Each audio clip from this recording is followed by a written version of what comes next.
First case on our docket this morning is 21-10728, United States of America versus, is it Ajayi? Ajayi. Ajayi, thank you. Mr. Illich, did I pronounce that right? You did. You're on a roll this morning, Your Honor. I'm sure it won't last, but thank you. Presiding Judge Richman, members of the panel, and may it please the court. My name is Niles, Illich, and I represent the appellant, Christopher Ajayi. This morning I'll discuss our concerns with the jury charge and then turn to our issues with sentencing. First, I want to discuss the omission of the required element in the jury charge and the Ruan error. Before we get into that, I have a question. Yes, Your Honor. If we, this is hypothetical, assuming we think that the jury charge for counts 1, 2, and 3 were adequate, but maybe not 8, how would that affect the underlying conviction and the sentence and all of that? Well, if you found 8 to be insufficient, I think the only remedy would be remand. I don't see how else we could handle that, and that would, I think, necessitate going back on the conviction, on the sentence as well. So the convictions for 1 or 2, 3, and 4 would stay. 8 would be vacated, and then it would go back for trial on that one and sentencing on. So it would definitely have been, I just want to make clear for the audience and me, that this would affect sentencing, the sentencing guidelines range. Yes, Your Honor. That's what I thought. I just want to make so that when we're talking about this, it's clear. Yes, okay. Thank you. I sort of forget that we have a different audience. All right. But I think the issue we have here really arises from the fact that appellant was a licensed pharmacist.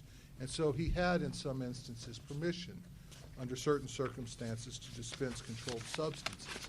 The jury charge, however, didn't account for the legal distinction between a person who could lawfully do this and an ordinary drug dealer.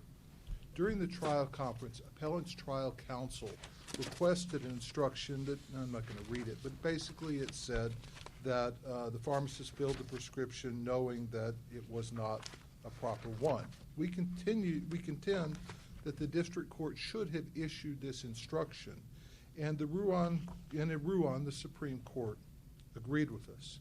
I think it's worth remembering that in Ruan, the Supreme Court considered the case of a doctor, not a pharmacist, but I think that's a distinction without a difference here, convicted under 841. In that case, the Supreme Court said when a defendant establishes that he's lawfully entitled to dispense a controlled substance, then it becomes the government's burden to show beyond a reasonable doubt that the defendant knew he was acting in an unauthorized way. And this is really a paramount question here, because when we look to the jury charge in this case, there are really only 3 elements that the jury was asked to find. 1, did appellant know he was possessing a controlled substance? Of course he did. He was a pharmacist. Did the substance match what was in the indictment? In every case, of course it did. And did he possess the substance with the intent to distribute it? Absolutely. This was a retail pharmacy. So if we don't have this Ruan instruction, the jury had to find my client guilty. Counsel, how is the instruction that you requested at trial different than the one on this is the first element of the conspiracy instruction? 2 or more persons directly or indirectly reach an agreement to dispense and distribute and possess with intent to dispense and distribute a controlled substance outside the scope of professional practice and not for a legitimate medical purpose. That last piece is the thing that you asked for. And Justice Oldham, I think that the difference is, and it really goes to what's in Ruan, is this idea of knowing. Did he know it? And when we look to the jury charge as a whole, as we must, and the government correctly points to portions of this charge that might suggest that it satisfies Ruan, but when we look to the charge as a whole, as we must, we look to the definition of knowingly in there. We look to the elements that the jury must find. I do not think we find this to be a satisfactory charge on the whole.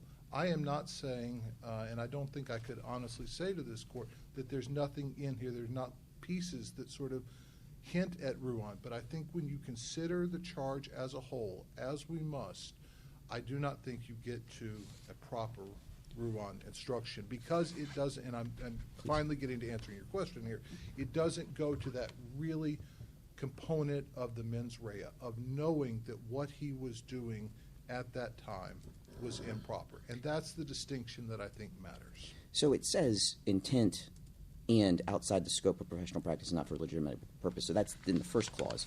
But then the next clause says the defendant knew of the unlawful purpose of the agreement. So that's another mens rea And piece. that would go to, that, I think, to Chief Justice Richman's point in the beginning, it would go to the conspiracy and not to the later ones. But I do think that it doesn't go as far as Ruan goes. But then there's yet another one that says that the defendant joined in the agreement willfully, that is, with the intent to further its unlawful purpose. What's the unlawful purpose? Well, it just told you it's to dispense a controlled substance outside the scope of professional practice and not for legitimate medical purpose. Sure. And Justice Oldham, I am not pretending at all that those don't exist. That Okay. would not be candor to the court. And if I've somehow made that representation, I want to withdraw it. I'm saying it's in there, but as we look at the charge as a whole, as we must, especially element by element with these individual charges, I do not think we get there. Now, you may Are you saying it was ultimately- ambiguous? I think it's insufficient, Chief Judge. I think we just don't get there on the mens rea being sufficient to satisfy. Well, it seems to me other- they conflict. I mean, because the judge did clearly say these are the elements of the crime more than once in the instructions. But then when it said you must find, it says something else. Well, that's true. It does not, right, and we emphasize that in our brief. You must find these three things. And those three things do not include But Ruan. that's only as to count 8 again. Yes, and as we look, that's sort of my argument, as we look to the entirety of the charge, I think we have a problem, right? If we look to just specific portions, I think we can get around it. But if we look to the whole, the charge as a whole, I think we're sufficient. I think we're insufficient, excuse me. So we have asked the court to review that, and I think in looking at the government's brief very quickly, I think one of their arguments is that there's just so much evidence that your client is guilty. And I think that it's important to remember, I understand why they wrote that, but I think it's important to remember there's quite a bit of evidence on the contrary. And I have 15 points here. I'm not going to go through them all. But the point is that I think there was evidence on both sides, and that made it particularly important to have this instruction. Was it abundantly clear to the district court that you were not satisfied with what was being done? Did the district court have the impression that, as long as I put this language in the conspiracy and as long as I have this sprinkled here and there, I've taken care of the issue? Or was it abundantly clear that you were not satisfied? Judge Elrod, that's a great question, and I think one of the problems we suffer from here is that the charge conference was largely done off the record, and we can see that, I think, at 1192 and 1145 of the clerk's record, and the judge basically says, I've heard all your objections, I've overruled them, and they're preserved for error. But we don't really know, so We I couldn't think find that. I was curious. That didn't seem to be on the record. it isn't on the record, and it turns to our second point, and I think it's an issue when we talk about our second argument, which is about the comment on the weight of the evidence. And I hope I answered your question. I think the answer is that I think it was clear to him, but we suffer on both sides from a problem of this charge conference being off the record, and you can see that at 1192 and 1145. So I acknowledge that problem. I wish I had a better answer for you, but the charge conference was largely done off the record, and I can't tell you, obviously, what was said there. Now, when we turn to our second issue, what we've argued is that the trial court erred in commenting on the evidence in the jury charge. And as I mentioned... Can I stop you one more? Of course. One other question. In the government's brief on page 32, they say that after your client's objections, the district court added an entirely separate instruction, and it said, in considering these charges, you must decide that they were prescribed for the defendant subjectively, considered to be a legitimate medical purpose, and from an objective standpoint were dispensed in the usual course of professional practice. Who asked for that? Did the judge come up with it? Where did this language come from? I think that language came from my client's objections to it. I think you'll see that on page 279 of the record. But did your client specifically ask for this language? I don't know that it was exactly that language, Chief Judge. I don't think it was exactly that language. I think that's the language that the courts have generally relied on pre-Ruan. Well, this puts the burden of proof on the defendant, not the government. Well, I agree with that. And I think Ruan. Did you object on that basis? I cannot, I would love to tell you that I know, but it was done off the record at 92 and 11:45. And so I cannot, there is no objection on the record that I can see to that, or I would have absolutely made that. But I think your point there is a good one, and I think that it's language that the Supreme Court specifically objected to in Ruan when they said nowhere does the statute use words such as good faith, objectively reasonable, or honest effort. So it goes, I think, directly to that. It doesn't go to the shifting the burden, but it does go to that. Now, with your permission, I'd like to turn very quickly to my next issue. Before you do, I'm sorry. No, but of course. It's just very problematic because in jury charge error, you have to really specifically object for preservation of jury charge error. It's a very, whether we even consider errors in charge, there's a higher standard than other types of error in a case. And so even if we, assuming arguendo, we think that the charge is wrong, if it wasn't specifically objected to and preserved at each stage, then how can we give relief? Well, I think you couldn't, right, if it's not preserved. To me, it is preserved on pages 278 and 279 of the record, and that's the best answer I can give to you in that, because the charge conference was done off the record, and I'm really just stuck. I'm just stuck with that. So we've made that argument, and I think it's preserved 278, 279. You may ultimately disagree with me, but I think it was the prudent argument to make. Turning very quickly to my second argument, the comment on the weight of the evidence, I think, again, we have this challenge of there's this sort of ambiguous objection on 277, and then the charge conference is done off the record. Now, they go through a long litany of things that might be looked at, that might be considered conduct that would indicate illegal activity. That comes from Rosen. Rosen is a factual sufficiency case. It's a case where they put out 9 factors. The court takes those 9 factors verbatim and puts them in the jury charge. We contend that's error. The government relies on Rosen. The government relies on Armstrong. Rosen doesn't apply because it is a sufficiency case. Armstrong doesn't apply because it's a much shorter, much more concise one. We contend that it really is a Kisera and Hara Favela argument, with each one of those sort of being the poles that this argument would be on. I don't think I have the time to go into that, so I'd like to turn very quickly to sentencing. And the first argument we've made here really is that we contend that the district court erred in how it calculated the drug quantity amount. And the argument that we're really making here is a Martinez argument. Martinez, as the court is aware, is running a drug shop or a tobacco shop, but it wasn't just selling tobacco. It's also selling cocaine.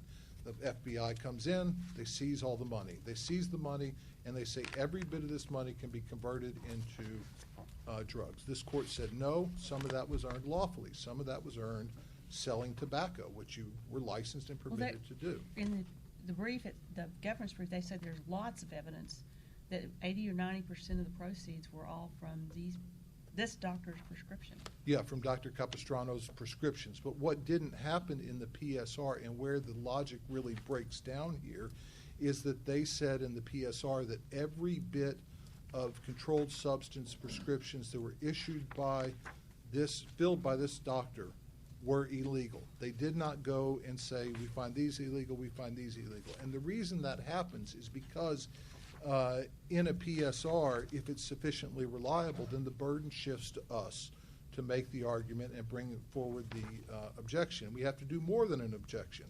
But the way that should have happened in the PSR in this case is for the government to say, okay, we're taking the prescriptions that are from the same doctor for the same exact number of pills, for the same concentration, and we're deeming all of those illegal. Okay, over here in this category, if they were filled, too quickly, we're considering those illegal. Then it becomes my client's job to pull those out. I know Mr. Smith. I know Mr. Smith's prescription. I've treated him. He has cancer. He's suffering from the side effects of the drugs. He needs these pills. Okay, we take that one out. That didn't happen here. They just said, the PSR just jumped to the conclusion that every single one of these was illegal, and I don't think the government can come to this court and say There is no evidence that my client filled valid prescriptions. Absent that, we have harm because it increased the sentencing level. I don't think they're contesting that. And remind us what the objections to the PSR were and what the objection during the sentencing on this very point. Sure. The objection to the PSR was a Martinez objection, that they had erred in calculating it by... And it was explained that it Yes. included possibly legitimate prescriptions fulfilled. But I don't know that it went to that point, but they said that they just didn't define exactly what it is. And I don't have the page citation. that's in the PSR. In And the then what record. about the... It's to the objection to the PSR. Okay, right. Objection to the PSR, but then the sentencing. The sentencing, they simply heard the objections to it. It wasn't reasserted. They just discussed it. It wasn't reasserted on the record at the sentencing hearing. That's what I didn't see. Okay. Yeah, I mean, I just have to tell you when that's the case. And I see that I've run out of time. I appreciate the court having us, the students of Texas A&M and the faculty, and I'll be back for rebuttal. Ms. Grand? Good morning. May it please the court, Amber Grand on behalf of the United States. I'd like to start with the Ruan issue because while my friend on the other side argued that there is a distinction without a difference in that Ruan applied to physicians instead of pharmacists, nothing could be further from the truth. And that's because of the implementing regulation at 21 CFR 1306.04. The Ruan decision addressed whether the government had to prove that a physician knew their conduct was not for a legitimate purpose within the scope of their professional practice. But the regulations have always required a pharmacist to know. They've always said that a pharmacist is only liable if they know the prescriptions are illegitimate. That's been the law for 50 years since the regulations were enacted with the Controlled Substance Act, dating back to Hayes, which Mr. Ajayi cited in his objections to the jury charge. This court explained that a pharmacist is only liable if they know they are filling illegitimate prescriptions. So Ruan had no bearing on the instructions in this case. There is no Ruan error here. And I want to clarify, there were two distinct claims raised with regard to the charge and the scope of authority. In the opening brief at page 20, Mr. Ajayi claimed he could be convicted even if he was lawfully distributing controlled substances. He was charged as a common drug dealer. The charge didn't address that he had authorization and that his filling the prescriptions had to be outside the scope of that authorization. That's the first claim. And the government addressed how the charge laid out in the first element of conspiracy, that it had to be outside the scope, and pertaining to counts 8 and 9, that the third element addressed outside the scope, because immediately following possession with intent, the jury is required to find that they possess with intent to distribute outside the scope. That's not the only place it shows up in the charge. Counsel, can I just pause you real quick? The paragraph that you're talking about right after the third element, where it says to possess with intent to distribute, simply means to possess with intent to deliver, transfer, etc., outside the scope, etc. Does that appear for each of the three drugs at issue? There are only 2 possession counts, and it appears for both hydrocodone and carisoprodol. Perfect. In addition to that, you have the entire section on corresponding responsibility. That section says Mr. Ajayi was authorized to distribute controlled substances. He's registered with the DEA. He doesn't have a responsibility to assess the medical status of these patients. What he has a responsibility to do is to not fill a prescription if he knows it's illegitimate, which means not for a legitimate medical purpose outside the scope of professional authority. The charge went on at length, and the important thing here is that closing argument, Mr. Ajayi didn't have a problem with that charge. He held that charge up to the jury. If you look at the record at 1184 and 1185. Well, you can't say that because you're stuck with what you got at that point. You have to be embracing it. You can't say, well, this is wrong. You can't, at that point, it's not up to point where you can say, well, the judge told you this, but that's not really right, but I'm stuck with it. That's just not appropriate.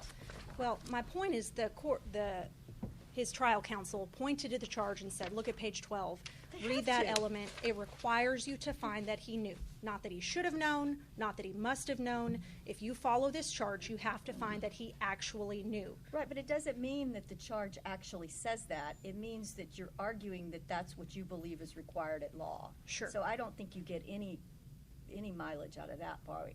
So is there something else?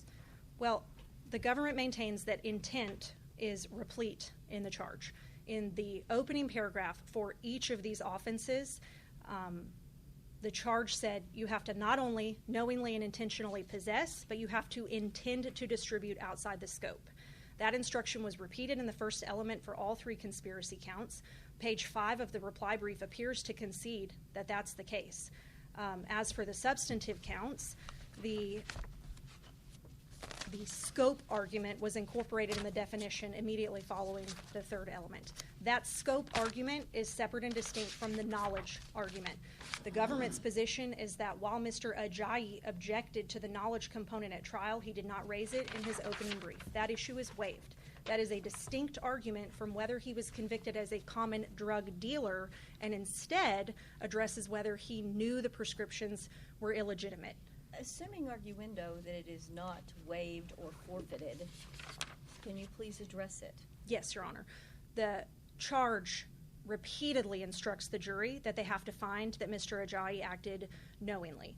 As I've just addressed, it's in the opening paragraph for each of the counts. It's in the second element of the conspiracy counts where it specifically says he has to know the illegal purpose of the conspiracy, and it's in the third element of the substantive counts. In addition to that, you have the entire corresponding responsibility instruction that twice says he's only liable if he knows the prescriptions were illegitimate. And Judge Richman, I'd like to address your question about the subjective versus objective. I disagree that that shifted the burden of proof. It simply says the jury has to find if he subjectively knew that it was. I wasn't questioning the subjective piece of Okay. it. It was that it flipped the burden overall. To do this, you must conclude that it just flipped the burden. That it should have said the government proved that he subjectively knew? No, Am I it's understanding not. that? It has nothing to do with subjectively. Okay. Let me get back to the language.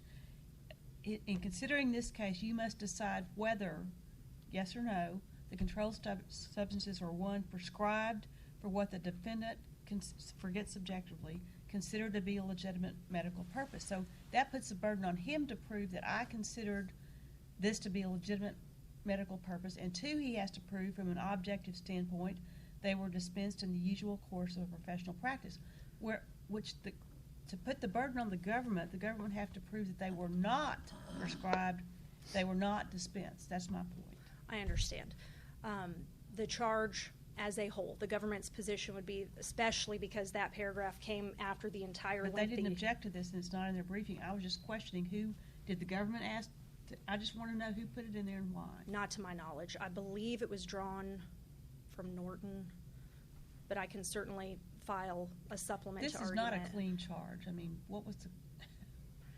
I do believe that the sum of the charge, though, was directed at addressing the unique facts of this case. You have authorization to distribute these substances. You have a pharmacist that on, the conspiracy chart is sort of one level removed from the typical pill mill case You that you can't would tell see. me this is the first time the government's tried a case against a pharmacist. Certainly not.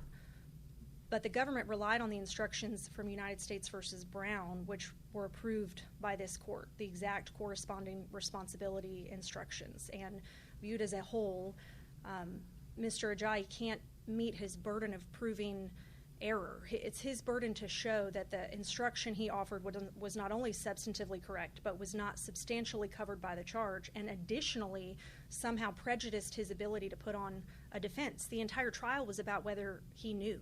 The charge was replete with instructions about his authorization to dispense, his dispensation outside the scope, whether he knew the prescriptions were illegitimate. And so it simply can't be said on this record that the charge didn't substantially cover what was requested and that it somehow prejudiced his ability to present a defense at trial. The third issue So where in the charge does it say enough time or clearly enough that it's the government's burden at all times to establish his knowledge and override any ambiguity or different language? In the first paragraph for each offense, when it says that he has to knowingly distribute, But that it's the government's burden. and in the elements, But it says it's the government's burden yes. every single time. in those. It's the government's position that it does, that it's abundantly clear. That it uses that word, the government's burden. The charge. Does it use the government's burden? I have the charge here too. Sure. Does it ever say it's the government's burden?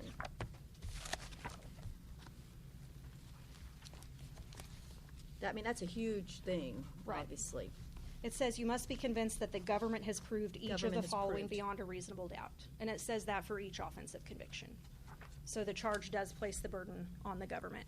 The only remaining allegation with regards to the charge is this argument about the weight of the evidence. And there are 2 points to make with regards to that. First of all, that instruction has been specifically approved by this court in United States versus Armstrong. While approval of the charge wasn't the issue in that case, the court cited with approval the fact that this was We don't cite with approval when it's not, we just say this is what's in the record unless it's some issue, we just say, that doesn't mean we approved it. right. It would certainly be dicta, but at that, Well, it's not even dicta, it's just this is what the facts were, it's just part of the Right. factual background. the court did say this is a previously sanctioned charge in Armstrong. Armstrong adopted the list of factors from Rosen, but what's important here is the list of considerations went to the physician in this case. The district court didn't apply those factors to the facts of this case and didn't say how those factors would impact a pharmacist's knowing conduct. And in his opening statement, Ajayi's counsel said, the government and I agree on one thing. Capistrano was operating a pill mill. We don't contest that he was operating in an illegitimate manner. We just contest whether Mr. Ajayi knew. And so those factors going to whether the distribution of substances was legitimate was on an issue that in his opening statement Ajayi did not contest. The only issue was whether he knew. And so it wasn't a comment on the ultimate issue at trial. The opening statement has no evidentiary value. It's nothing at trial. So I don't understand what we're trying to get from that. Well, my only point is that the list of factors went to the physician conduct. And that's relevant in this case only to the extent that Mr. Ajayi was aware of that conduct, because we're circumstantially proving his knowledge that this was a pill mill conspiracy. So the district court providing those factors as a framework for the jury to apply the facts of this case to the law didn't constitute a comment on the weight of the evidence. But importantly, the court said these factors are neither exhaustive nor conclusive. I'm just giving these to you as examples, but it's up to you to apply the facts of this case to the law. And as a result, it didn't constitute an improper comment on the weight of the evidence for the court to instruct the jury in this manner. Following up on a question that Chief Judge Richman asked earlier, what was going on that this is so discombobulated?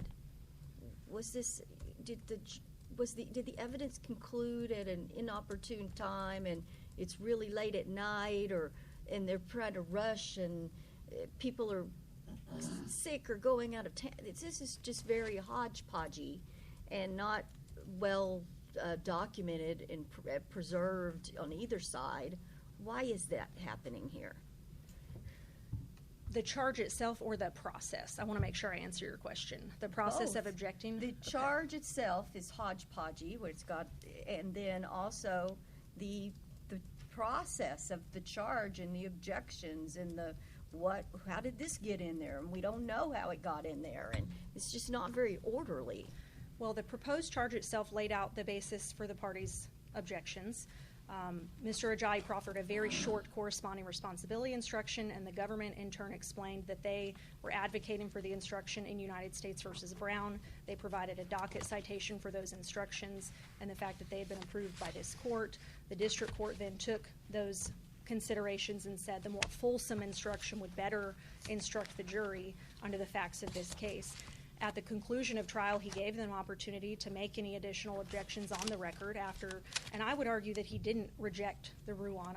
This is a framing issue. This isn't omission of an element. This is how the charge covered what was requested, not whether it was covered. But we don't even know because we don't have a proper colloquy on the record with all of this where we say, this is the proposed instruction I would like, and this is refused, and instead I'm doing this one, and I still object to that one, and all the normal things that you would have in a formal charge conference. It would help us be able to trace this. I still haven't heard a reason for that. You don't know? I don't know why we have the written objections. All I know is that that's what we have, and that at the conclusion of the trial, no additional grounds for those objections were put into the record. That's why we don't know the basis of why the text was bolded with regards to the list of examples. I can't speak to that, unfortunately, but I do know that the sum of the charge as a whole appropriately instructed the jury repeatedly, emphatically, what the legal standard was in this case, and then made it clear to the jury that they had to make that ultimate determination as to whether the government had met its burden of proof. In my limited time, I'd like to turn to the sentencing issues, the most important of which is likely the drug quantity question. This is an interesting case because normally in drug quantity you have issues about the documentation or you have co-conspirators extrapolating quantities. There's no dispute that with the Texas pharmacy data and with the records the government put in at trial that we have papered those quantities, so to speak. Drug quantity turned on a credibility determination. The only issue raised, and Judge Elrod, this goes to your question about the objections that were made in the district court, was when did he know? There was no claim until page 10 of the reply brief that there might have been legitimate prescriptions under Dr. Capistrano. None. That objection was not raised, it was not in the opening brief, and it's certainly not in the record. Instead, the record showed that from the beginning, Dr. Capistrano was prescribing a deadly trio of highly abused narcotics, the hydrocodone, the carisoprodol, and the promethazine with codeine. From the beginning, this trio of drugs was prescribed for the same patients, month after month, at the maximum quantity, in the maximum strength, and it was filled 350 prescriptions out of Mr. Ajayi's pharmacy alone. So the district court had to decide, in accordance with the jury's verdict, did the evidence show that he knew, and at what point did he know? And the government advocated, and the district court adopted, that he knew from the beginning. There was a discount, de facto discount applied, in that we didn't know the strength of the hydrocodone between 2011 and 2014. So over 5,000 hydrocodone pills were taken out of the drug quantity calculation and were not included in the ultimate drug quantity. Now, at sentencing, he said 2/3 would be a fair number. You should give me a discount of 1/3. But that's 3 years of this conspiracy. And he picked that number because it was the only number that got him to a lower offense level. The testimony at trial showed maximum 4 to 6 months for these pharmacists to figure out that the prescriptions were illegitimate. And discounting for 4 months, 6 months, a year, 2 years does not change the offense level in this case. Neither does excising the small amount that was distributed following the armed robbery. That was the second argument made. You shouldn't hold me accountable for the drugs distributed from my pharmacy after I was shot. But the district court heard Mr. Ajayi's testimony that this phantom group of people whose names he could not recall were distributing controlled substances under his DEA registration number. And the court was at liberty to reject that testimony as not credible and to find that he was still knowingly participating at that time. Of course, the district court simply had to make a reasonable estimate. That reasonable estimate simply has to be plausible. And in this case, it turned on his credibility determination that Mr. Ajayi knew from the beginning, based on the laundry list of red flags in this case, that every prescription was illegitimate, not for a legitimate medical purpose and in the scope of usual practice. That leaves the drug premises enhancement and obstruction. For premises in this case, Mr. Ajayi claims the district court failed to consider that there was a legitimate use of the pharmacy, but that testimony was offered at trial. Mr. Ajayi testified that Capistrano's prescriptions were 15.3% of my total pharmacy sales at its height.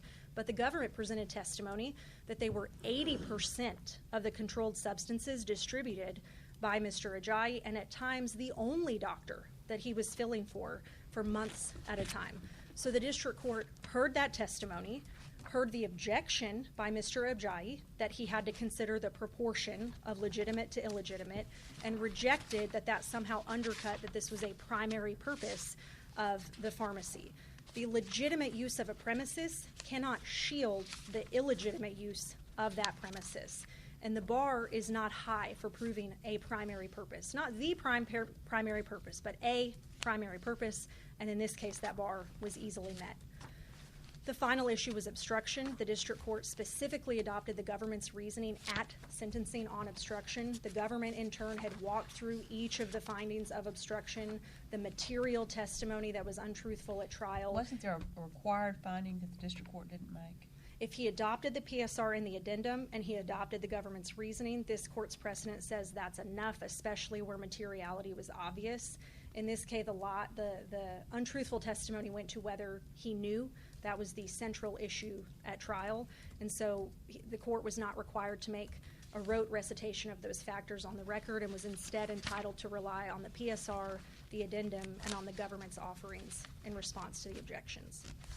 Because the jury charge properly instructed the jury in this case as to both scope and knowledge, and because the district court did not improperly comment on the weight of the evidence, and the district court's factual findings were well supported by the record, we would ask the court to affirm both his conviction and his sentence in all respects.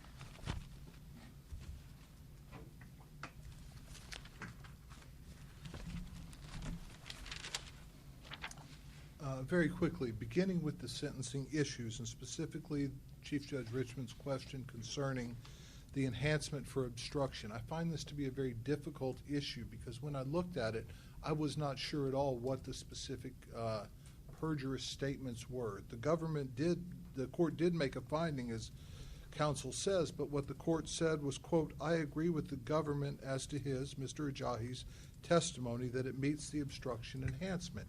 Now, under Dunnigan, I don't think this is sufficient. We don't know exactly which statements the court found to be effectively perjury. If the court's going to find something to be perjury, Dunnigan has said you need to set out why it's perjury. But if you don't do that, at least tell us which ones it was. So you don't have to do a rote recitation, but you do need to give us, as attorneys on appeal and justices in review, tell us it's this statement, and this statement that we find to be qualified for the 2 points for obstruction. But if the government says it's 3 statements and then the district court says I agree with the government, then you know it's the 3 statements. Yeah, but I think that it was not so clear in the record that the government set out it's this statement, this statement, this statement.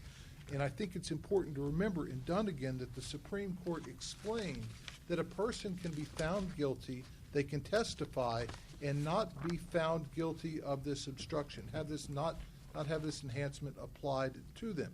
And because of that, the Supreme Court says, look, we need some sort of specificity so that we can go into this on appeal. And I'm not asking for a wooden or rote recitation, but I do think the court owes it to you all, it owes it to us, and it owes it to defendants, even to the government, to say what those are. I have not looked at the PSR, but when we look, what's it going to show as to specificity as to the statements? General statements. It's going to basically say he got up and testified, and when he testified, it wasn't truthful because he got found guilty. Counsel, can we turn to the heart of the case? I want to talk about the 3 elements, and I'm looking at page 25 of your brief, and you say here's the elements that the instruction knowingly possessed a controlled substance, was in fact hydrocodone, defendant possessed with intent to distribute it. Have you omitted the paragraph that the government says was in both of the the possession counts, which was the one that comes immediately after that, says to possess with intent to distribute means intent to deliver outside the medical practice, et cetera, et cetera, et cetera. It looks like you have omitted that from your brief, and I think that's what's causing a lot of the confusion on the panel today. So is this paragraph, it says, I'll read it entirely, just without the et ceteras. To possess with intent to distribute means to possess with intent to deliver or transfer possession of a controlled substance to another person with or without any financial interest in the transaction and outside the scope of professional practice or not for a legitimate medical purpose. Does that or does not occur immediately after the quoted language in your brief? I'm of course it occurs. Okay, great. Okay. So that's deeply troubling and I think that's causing some of the confusion today. But what I don't understand is how is that sentence that I just read different than the proffered instruction? Because we have all this stuff about, oh, it wasn't on the record or whatever. I've read the proffered instruction from your client to the district court, and it looks identical. I don't understand the distinction between what you asked for Sure. and what this says. Outside Sure. the scope of professional practice or not for legitimate medical purpose. Sure. And I think, Judge Oldham, you've asked me this question before, and I'm sorry I didn't answer it clearly the first time. And my answer is that the specific objection is that a pharmacist filled a prescription knowing that the physician issued it outside of legitimate medical purpose. That knowing is the distinction in my mind, and that's what ties it over to Ruan. And if So I'm wrong with on intent that, doesn't do it? I don't think intent gets to it, and I think that goes to the end of Ruan, where the court says there are these different words that are not included in the statute, and they are not sufficient. I do not remember if intent is there, but the subjective stuff, all of these other things are there. And so But of course, that objective the is not in distinction. this. And this I comes, understand that. And this No. comes straight out of the implementing regulation that applies to pharmacists. I understand that. So is the argument that the regulation is unlawful because it violates the statute? No, the argument is simple. It's simply a mens rea argument here, that to do it requires, if you're permitted to dispense a controlled substance, and that's established in court, then the government has a specific burden, whether you're a pharmacist or a doctor. And that specific burden is to show that you did it knowing that it was done in an unauthorized manner. But if you intend to do it outside the scope of professional practice and not for a legitimate medical purpose, that means that either you knew the physician didn't do it, or you're outside of what the physician did, you're doing it. So, I mean, I don't understand how that doesn't get. And Chief cover the Judge, statute. I see I've run out of time. May I answer your question? And first, I'm sorry that if I didn't include that as carefully as I should have. That is an omission on my fault, and I apologize. But to my answer, the only answer I have is that knowing is a higher burden here, and that the intent doesn't get us there. So with that, I thank the students of Texas A&M, the faculty, your honors, and opposing counsel.